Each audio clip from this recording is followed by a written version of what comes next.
Hello बच्चों, कैसे हैं आप सब। आई होप मेरे बच्चों आप बहुत बढ़िया होंगे, तंदुरुस्त होंगे और ज़बरदस्त होंगे। आई होप मैं आपसे उम्मीद करता हूं कि आप अपने नोट्स मेरे साथों साथ बनाते चल रहे होंगे बच्चों। ये आपको बहुत हेल्पफुल होंगे। आने वाले टाइम में आप याद करेंगे कि ये आपने जब आपके हाथ में सन 2025 का पेपर होगा मेरे बच्चों, तो आपको लगेगा कि हाँ हमने कुछ पढ़ा है, ठीक है, और हमने कुछ सीखा है, ठीक है। तो दूसरों से अगर आपको अलग दिख रहा है मेरे बच्चों, तो मेहनत भी आपको अलग करनी पड़ेगी, ठीक है। अगर आपको अलग दिखना है तो मेहनत आपको दूसरों से अलग और दूसरों से ज्यादा करनी पड़ेगी, ठीक है। उसी प्रकार आप दूसरों से अलग दिख सकते हैं मेरे बच्चों। देखिए, मैं आपको बताना चाहता हूं, अगर आप अपने आप को स्मार्ट बना चाहते हैं तो गोल सेट कीजिए सबसे पहले अपना बच्चों। अपना अगर गोल आपका एकदम क्लियर होगा तो आप सिर्फ अपने गोल पर ही फोकस करेंगे, ठीक है। आपको इधर नहीं देखना है, उधर नहीं देखना है, केवल अपने गोल पर फोकस कीजिएगा। मैं दुआ करूंगा कि बेटो आप जितने भी बच्चे हैं सब अपने लक्ष्य पर समय से पहुंचेंगे, ये मेरा आपसे वादा है, ठीक है। लेकिन आप यहां पर सबसे पहले फोकस करना आपको जरूरी है मेरा बेटा, ठीक है। तो चलिए बच्चों, आज का टॉपिक शुरुआत करते हैं। तो सबसे पहले आज हम दो टॉपिक समझेंगे इस वीडियो के अंदर। इस लेक्चर के अंदर मैं आपको दो टॉपिक के बारे में समझाऊंगा। देखिए बच्चों, सबसे पहला जो टॉपिक है वो है वैद्युत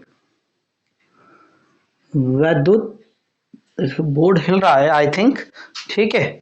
तो फोकस नहीं बन पा रहा है, चलिए कोई दिक्कत नहीं है। ये मैंने बेडरूम में सेट करा है तो बेडरूम में थोड़ा सा सपोर्ट की दिक्कत आ रही है। ऊपर ऊपर की साइड ड्रिल से मुझे हॉल करने पड़ेंगे तब जाके बोर्ड सही चलेगा आई थिंक।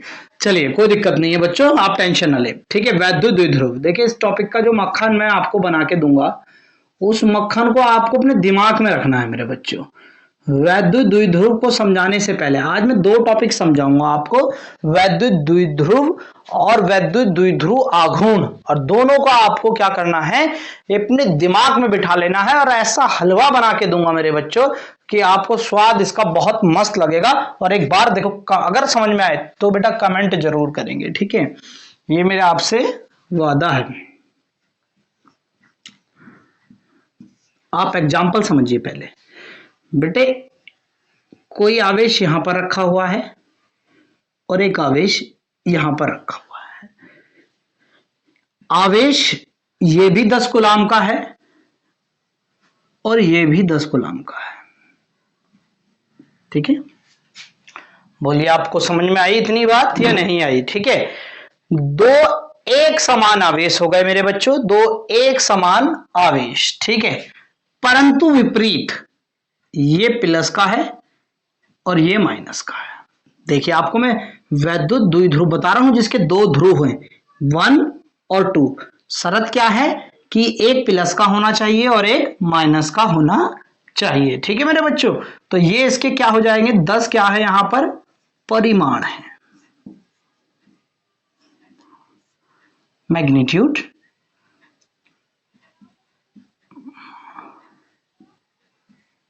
ठीक है मेरे बच्चों। दोनों का परिमाण तो समान है, ठीक है। दो आवेश का परिमाण क्या है मेरे बच्चों, समान है। यानी कि दो परिमाण तो समान है, तो उसके बाद इनकी दिशाएं कैसी कैसी हैं बेटो, अलग अलग हैं बेटे, ठीक है। तो यहां पर हम इस प्रकार लिख सकते हैं कि दो एक समान परिमाण के विपरीत आवेश, दो एक समान एक समान परिमाण के आवेश आवेश दो एक समान परिमाण के आवेश, दोनों का समान है 10 कूलाम 10 कूलाम, ठीक है मेरे बच्चों। Very good. ये हमने प्लस का मान लिया, प्लस Q1, और ये क्या है हमारा, माइनस के Q2। दोनों का परिमाण 10, दोनों का समान है लेकिन विपरीत आवेश के हैं, ठीक है। दो एक समान परिमाण के आवेश जब जब एक दूसरे से अल्प दूरी पर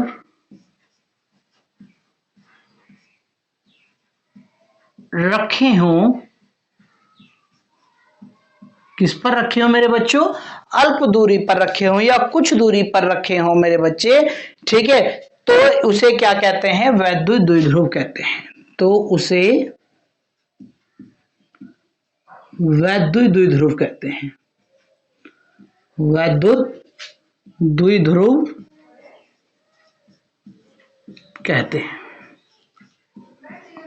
बताइए टॉपिक हलवा हुआ या नहीं हुआ आपका, ठीक है। अगर कोई दिक्कत है मेरे बच्चों इसमें तो आप मुझे बताइएगा। देखिए दो एक समान, मैं वीडियो का व्यू देख लेता हूं पीछे, ठीक है, बिल्कुल सही आ रहा है, कोई प्रॉब्लम नहीं है। तो बच्चों दो एक समान परिमाण के विपरीत आवेश, कैसे आवेश है बेटा, ये विपरीत आवेश जब एक दूसरे से कहां रखे हों, अल्प दूरी पर रखे हों, तो उसे क्या कहते हैं, वैद्युत द्विध्रुव कहते हैं, ठीक है। कैसे आवेश है, विपरीत आवेश है मेरे बच्चों, विपरीत आवेश है समान परिमाण के, ठीक है। तो ऐसी बात को हम क्या कहेंगे, वैद्युत द्विध्रुव कहेंगे मेरे बच्चों। एक बार इसका आप इसको राइट डाउन कर लीजिएगा, उसके बाद हम क्या समझेंगे, वैद्युत द्विध्रुव आघूर्ण के बारे में हम समझेंगे, ठीक है। मैं इसको रेज कर देता हूं। अब हम जो सुनने वाले हैं मेरे बच्चों वो समझेंगे वैद्युत, अगला हेडिंग लगा लीजिए आप, वैद्युत द्विध्रुव आघूर्ण, ठीक है। बहुत ही मोस्ट टॉपिक है, इसके बारे में आपको मैं बताने वाला हूं, ठीक है। इंपॉर्टेंट है, कई बार ये परीक्षाओं में पूछे जाते हैं दोनों। इस बार की परीक्षा में दोनों पूछे गए हैं कि वैद्युत द्विध्रुव तथा वैद्युत द्विध्रुव आघूर्ण को समझाइए, ठीक है। दोनों टॉपिक आपसे पूछे गए हैं, इसमें आपको कोई भी प्रॉब्लम नहीं होनी चाहिए मेरे बच्चों, ठीक है। तो आप राइट डाउन करते चले मेरे साथ साथ नोट्स, चलिएगा बेटा, तो राइट डाउन करते चलिएगा मेरे साथ साथ, ठीक है। तो बच्चों अब आप समझिएगा, यहां पर मैंने आपको क्या बताया था कि मैंने आवेश लिए थे, ठीक है, ये आवेश लिया था, ठीक है। एक प्लस आवेश था और एक कैसा आवेश था, माइनस था। इनके परिमाण दोनों के कैसे थे, बराबर थे, परंतु कैसे थे, विपरीत थे, ठीक है। तो अब आप वैद्युत द्विध्रुव आघूर्ण में क्या करेंगे कि यह वैद्युत द्विध्रुव के किसी एक आवेश, किसकी बात करूंगा बेटा मैं, यहां पर मैं बात करने वाला हूं मेरे बच्चों किसी एक आवेश की, किसकी बात करने वाला हूं, किसी एक आवेश की। अब पहले मैं आपको आवेश की बात करने से पहले कुछ बेसिक चीजें बता देता हूं तो आपको कोई दिक्कत ना आए, ठीक है। बच्चों हमारे पास अगर ये कोई आवेश है ये, और ये कितनी दूरी पर रखा हुआ है, इससे आर दूरी पर रखा हुआ है, कितनी दूरी पर, आर दूरी पर, ठीक है। ये कोई दूसरा आवेश हो गया, इसको आप माइनस मान लीजिए, इसको प्लस मान लीजिए, ठीक है। अगर इसका बिंदु, मध्य बिंदु कितना है, ओ है, तो ये इधर की दूरी कितनी हो जाएगी, r/2 हो जाएगी, और इधर की दूरी कितनी हो जाएगी, r/2। तो इस वैद्युत द्विध्रुव आघूर्ण से नीचे दो डेरिवेशन संभव होंगे, जो कहते हैं एक तो अक्षीय स्थिति का और एक निरक्षीय स्थिति का। यस मेरे बच्चों, ये दो डेरिवेशन यहां से क्या होंगे, हमारे हल होंगे इसी टॉपिक से, ठीक है। ये टॉपिक उसमें लगेगा। तो मेरे बच्चों ये जो वैल्यू आ रही है, ये r/2 की जो वैल्यू आ रही है यहां पर आप देख सकते हैं, ये बहुत ज्यादा क्या है, अपॉन में देखिए, तो वहां पर हमें कैलकुलेशन बहुत ज्यादा टफ हो जाएगी हमारे लिए। तो हम इस वैल्यू को कितना मान लेते हैं, 2r मान लेते हैं, कितना मान लेते हैं, 2r। तो अब क्या होगा, अब r इधर बचेगा और r इधर बचेगा। तो जब ये डेरिवेशन हम करेंगे तो सिंपल क्या रख पाएंगे, हम r वैल्यू रख पाएंगे, या जो भी वैल्यू मैं अभी यहां सेलेक्ट करूंगा, एक एग्जांपल आपको दे रहा हूं, तो ये बहुत इजी हो जाएगा मेरे लिए वहां पर, ठीक है। तो मेरे बच्चों वैद्युत द्विध्रुव आघूर्ण को बहुत इजीली मैं आपको समझा देता हूं। इसमें क्या है कि यह द्विध्रुव के किसी एक आवेश, कि यह द्विध्रुव के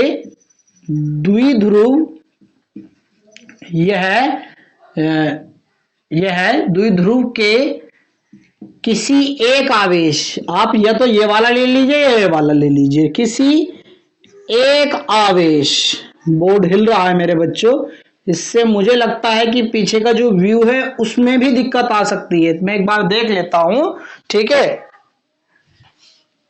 यहां पीछे बिल्कुल क्लियर शो कर रहा है, लेकिन दिक्कत ये है बच्चों, जब बोर्ड हिल रहा है तो फोकस आप मुझे कमेंट में बताइए कि फोकस में तो कोई दिक्कत नहीं आ रही है, ठीक है। तो यहां पर मैंने बताया कि यह द्विध्रुव के किसी एक आवेश व उसकी बीच की दूरी, उसकी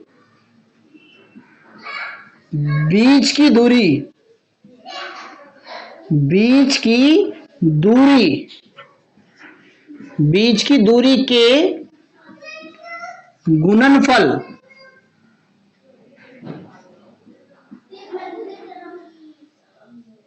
गुणनफल के बराबर होता है, के बराबर होता है। इसे P से प्रदर्शित करते हैं मेरे बच्चों, इसे P से प्रदर्शित करते हैं। किससे? P से प्रदर्शित करते हैं।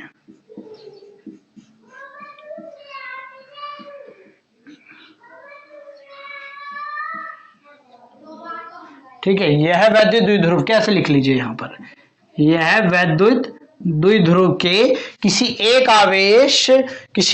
आवेश व उसकी बीच की दूरी के गुणनफल। ठीक है, कोई सा भी आवेश ले लीजिए, प्रदर्शित किससे कर रहे हैं? P से। इनमें से कोई एक आवेश लेंगे, हमने मान लो Q आवेश ले लिया। ठीक है, यहां पर हमने ले लिया Q तथा बीच की दूरी के गुणनफल। बीच की दूरी हमने क्या मानी? मान लो यहां पर L हम मानते, तो मेरे बच्चों वहां पर जाकर दिक्कत होने वाली है हमें, है ना। तो हम यहां पर कितनी मान लेते हैं? 2L मान लेते हैं। जब इसका मध्य बिंदु इधर L हो जाएगा और इधर L हो जाएगा, बात वही है। तो बीच की दूरी कितनी हो गई? 2L। तो इनके गुणनफल, किसके? इनके गुणनफल, आवेश तथा बीच की दूरी के गुणनफल को ही क्या कहते हैं बेटा? हम वैद्युत द्विध्रुव आघूर्ण कहते हैं। बच्चों एक बात इसमें और समझ कर चलो कि ये जो राशि है वैद्युत द्विध्रुव आघूर्ण, ये बच्चों एक कैसी राशि है? सदिश राशि है मेरे बच्चों। कैसी राशि है? सदिश राशि है। कैसी राशि है? सदिश राशि है। अगर इसके मात्रक की बात करूं बच्चों, मात्रक की बात करूं तो बच्चों मात्रक क्या हो जाएगा इसका?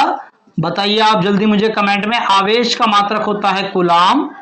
क्या मात्रक होता है मेरे बच्चों? कूलाम। और लंबाई का मात्रक क्या होता है? मीटर मात्रक होता है। ऐसी मेरे बच्चों इसकी विमा जो हो जाएगी, कूलाम की विमा होती है 80 और मीटर की विमा होती है L। तो इसको फॉर्म में लिख लीजिए। M यहाँ पर है नहीं तो M हो जाएगा 0।